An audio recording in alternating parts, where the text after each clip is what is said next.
Save RDT అనేది దాన్ని రక్షించాలి. ఇప్పుడు రెన్యువల్ కాకుండా ఎన్డీఏ ప్రభుత్వము కూటమి ప్రభుత్వము ఇప్పటికే ఆపేస్తున్నారు. ఆర్డిటికి విదేశీ నిధులు రాకపోతే అనంతపురం జిల్లాలో పరిస్థితులు ఎలా ఉంటాయి అనేది మనకందరికీ తెలిసిందే. స్కూళ్ళు కావచ్చు, హాస్పిటల్స్ కావచ్చు, పొలాలు కావచ్చు, ఇవి ఏవైనా సరే. నేను ఈ జిల్లాలో చాలా సంవత్సరాల నుంచి ఉన్నాను. ఇప్పుడు కూడా ఏ సందర్భంలో కూడా ఆర్డిటి బాధితుల గురించి నేను ఒక బాధితుడిని కూడా చూడలేదు. ఆర్డిటి లబ్ధిదారులను చూశాను, ఆర్డిటీలు చూశాను, హాస్పిటల్లో చూశాను, స్కూల్లో చూశాను. గత ప్రెస్ మీట్లోనే చెప్పాను, ఫాదర్ ఫెరార్ గారు ఒక చోట రాసి ఉన్నారు, ఏదో ఒక సమయంలో ఏదో ఒక రోజు నా గురించి ప్రజలు మాట్లాడుకుంటారని. ఆ సమయం ఇదే. ఎందుకంటే ఆర్డిటి అనేది ఒక సంస్థ, ఒక వ్యక్తిగా కార్యకలాపాలు నాకు తెలియదు, ఒక సంస్థ కార్యకలాపాలే నాకు తెలుసు. అలాంటి వాటిని మనం కాపాడుకోవాలి. ఏ ఉపయోగం పడని మనుషులు, ఏ ఉపయోగపడని సంస్థలు చాలా ఉంటాయి భూమి మీద. కానీ మామిడి చెట్లను, చీని చెట్లను ఎట్లా చూసుకోవాలా, అట్లాంటిదే సంస్థలు. ఇలాంటి సంస్థల్ని మనము పట్టించుకొని చూసుకోవాలి. ఒకవేళ చూసుకోకపోతే ఏమవుతుంది? రైతు చీని పంట, మామిడి పంట పెట్టి పట్టించుకోకపోతే ఎట్లా పాడైపోతుందో ఇది అంతే. ఆర్డిటికి ఏం జరుగుతుంది? ఫాదర్ ఫెరార్ గారు లేరు, మ్యాన్సు ఫెరార్కి వచ్చిన ఇబ్బంది ఏముంది? ఆయన ఏ శ్రీలంకకు, ఆఫ్రికాకు వెళ్ళి పనిచేసుకుంటాడు. రంగయ్య కూడా ఆర్డిటి రాకపోతే పెద్ద ఇబ్బంది ఏముంటుంది? కానీ చూస్తున్నాం కదా, అలాంటివి ఎంతమందికి ఎన్ని రకాల వాళ్ళు ఉపయోగపడుతున్నారు. అందువల్ల అలాంటి సంస్థను బతికించడానికి మనం ఎంతో కొంత సాయం చేయాలి అని. ఆ సహాయం మనం టైం ఇచ్చి ఇవ్వడంలో ఉండొచ్చు, బైకులు నడపడంలో ఉండొచ్చు, రోడ్లు ఎక్కడంలో ఉండొచ్చు. నిజంగా చెప్పాలంటే అది ఎలా ఉందో మనకు ఎవరికి తెలియదు. పెద్ద యుద్ధము రావణుడిది రాముడి మధ్యలో జరిగిన యుద్ధం. ఆ యుద్ధంలో ఉడత సాయం చేసిందని ఇప్పటికీ చెప్పుకుంటారు. శ్రీలంకకు బిడిచి కడుతుంటే ఉడత వెళ్ళి, ఉడత దాని శరీరం ఎంత, దాని సైజు ఎంత, ఉడతనే చిన్నదని కూడా తన తోకకి ఎంత చిన్నగా ఉంటుంది. ఆ తోకకు 4 ఇసుక రేణువులను తీసుకెళ్ళి అది వెళ్ళి తృప్తి పడింది. అలా ఉడత సహాయంగా నేను వచ్చాను, మీరందరూ కూడా అదే చేయమని చెప్తూ ఉన్నాను. మనం పట్టించుకోకపోతే పోతుంది ఇది అని. ఇంకా రెన్యువల్ కాలేదంట, ఇప్పటికే జీతాలు ఇవ్వలేని పరిస్థితి, మందులు కొనలేని పరిస్థితి, ఇలాంటి పరిస్థితుల్లో ఉందని ఫీల్ అవ్వడం అన్నమాట. లేకపోతే అయ్యో పోతుంది ఎట్లా అని చెప్పేసి కన్నీరు గార్చి గుండెలు బాదుకోవడం, ముసలి కన్నీరు లాంటిది. దాన్ని సానుభూతి అంటారు. దానివల్ల కూడా ఏం ఉపయోగం ఉంది? పోతుంది మాట్లాడుకుని, టీ బంకుల దగ్గర మాట్లాడుకుని, రచ్చగట్టల దగ్గర మాట్లాడుకుని, దీని పరిస్థితి ఇట్లా అయింది, రెన్యువల్ కాలేదు అని మాట్లాడుకుని వదిలిపెడితే ఏం కాదు. అదే సహానుభూతి ఉంటుంది. దాంతోపాటు ఏం జరుగుతుంది, ఇలా జరుగుతుందని మనం కూడా దాంతోపాటు సహానుభూతి, ఎంపతి అంటారు ఇంగ్లీష్లో. అది చాలా ముఖ్యమైనది, ఇది అవసరమైంది.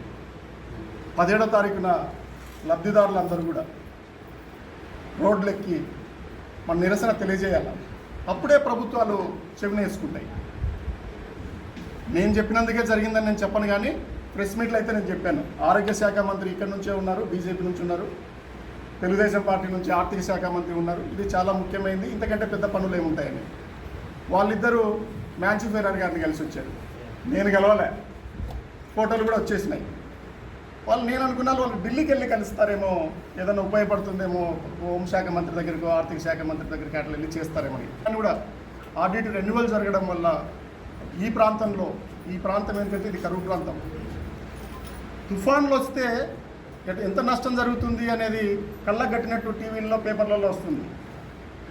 మళ్ళీ తర్వాత దాన్ని ఈజీగా కూడా బాగు చేయొచ్చు. తుఫాన్ వల్ల నష్టం జరిగింది, కట్టడం పోయింది, ఈ పంట పోయింది దీన్ని. కానీ కరువు వస్తే అలా చేయడం కష్టం. అసలు కరువు ఎట్లా అంటే, ఒక రచయిత రాశాడు, ఒకసారి నేను చదివాను. ఏం రాశాడంటే, ఒక తుఫాను ఏమవుతుందంటే అది ఒక తుఫాన్ లాగానే ఉంటుంది. అదే ఒక కరువు వస్తే 1000 తుఫాన్లకు జరిగే నష్టం ఒక కరువు వల్ల జరుగుతుందని చెప్తారు. అర్థమవుతుందో? ఆ ప్రాంతంలో పుట్టిన బిడ్డలు మనకి అవసరం ఉంది. పావర్టీ మీద, పేదరికం మీద యుద్ధం ప్రకటించినాడు ఆయన. పావర్టీలా ఉండే పరిస్థితి చెప్తున్నా. చదువు లేకపోవడం వల్ల ఎంత ఇబ్బంది ఉంటుంది, ఆరోగ్యం లేకపోవడం వల్ల ఇబ్బంది ఉంటుంది, తిండి లేకపోవడం వల్ల ఎంత ఇబ్బంది ఉంటుంది. ఇవన్నీ చాలా ముఖ్యమైనవి. ఇవన్నీ కూడా ఈ పనులే కదా ఆర్డిటి చేసింది. అందువల్ల ఈ మానవ హక్కులు ఏదైతే ఉందో ఆ ఉల్లంఘన జరుగుతుంది. కొన్ని వేల మంది, వేల కుటుంబాలు, లక్షలాది లబ్ధిదారులు ఉన్న ప్రాంతం ఇది. వీటిని మీరు ఈరోజు కొత్తగా ఫీ4 అని తీసుకొస్తున్నారు. ఫాదర్ ఫెర్రర్ గారు ఫీ4 ఎప్పుడో చేసి చూపెట్టాడు. ఎక్కడో విదేశాల్లో ఉండే నిధులను కళ్యాణదుర్గంలో మన పల్లెలకు తీసుకొచ్చి, ఏ పల్లెలు లేవు అసలు, కుందుర్పులో కావచ్చు ఎక్కడైనా కానీ, ఫాదర్ ఫెర్రర్కి విగ్రహాలు కట్టి పూజించడం కాదు, దేవాలయాలు కట్టి పూజించడం కాదు. ఇప్పుడు ఆ సంస్థకు, ఆయన ఆలస్యాలకు, ఆయన అనుకుంటున్న దానికి నష్టం వచ్చింది కాబట్టి, కళ్యాణదుర్గం ఆర్డీటీకి ఒక పుట్టిగడ్డ కాబట్టి ఇక్కడ నుంచే ప్రారంభం చేయాలా, మనం పెద్ద ఎత్తున ప్రభుత్వం దృష్టికి తీసుకుపోవాలని నేను తెలియజేస్తున్నాను. ఈ ప్రభుత్వాన్ని అడగాల్సిన అవసరం మనకే ఉంది. ఎందుకంటే ఈ ప్రభుత్వం కేంద్ర ప్రభుత్వంలో భాగం, ఈ కూటమి ప్రభుత్వం. వీళ్ళు అనుకుంటే అది పెద్ద కష్టమైన పని కాదు. జస్ట్ రెన్యువలే కదా. ఏదైనా ఇబ్బంది ఉంటే ఏమి ఇబ్బంది ఉంటుంది? ఒక 60 సంవత్సరాల నుంచి దేశానికి రాని ఇబ్బంది ఆర్డీటీ వల్ల ఇప్పుడెందుకు ఇబ్బంది వస్తుంది? మీరు చూసి తట్టుకోలేని పరిస్థితి. ప్రభుత్వాలను మించి వాళ్ళు సాయం చేస్తున్నప్పుడు మీరు తట్టుకోలేని పరిస్థితి. మీ ఫీ4 ఏమవుతుందో అది అట్టర్ ఫెయిల్యూర్ అవుతుందని నేను నమ్ముతున్నాను. ఎవడిస్తాడు? మీకు ఏం చేతన అవుతుందంటే పెద్ద పెద్ద కార్పొరేట్ సంస్థలను నిర్మించడము, మా దగ్గర ఉండే డబ్బులన్నీ తీసుకువెళ్ళి వాళ్ళకి ఇవ్వడం జరిగిపోతుంది. కానీ ప్రతి ఒక్కరు కూడా బాధ్యత, గ్రామాన మీరు కదిలి రావాలని నేను కోరుతున్నాను. బ్రహ్మసముద్రంలో 8 గంటలకు స్టార్ట్ చేస్తాము. వందలాది వేలాది బైకులు రావాలి. ప్రజలు మీరు ముక్తకంఠంతో ఆర్డీటీని రక్షించుకుందామనే నినాదంతో మీరు పోయినప్పుడు దేశవ్యాప్తంగా కదిలికి వస్తుంది. ఇక్కడ ఉండే మంత్రులు, సీఎం గారు మాట్లాడుకుంటారు, రెన్యువల్ చేస్తారని నేను నమ్ముతున్నాను.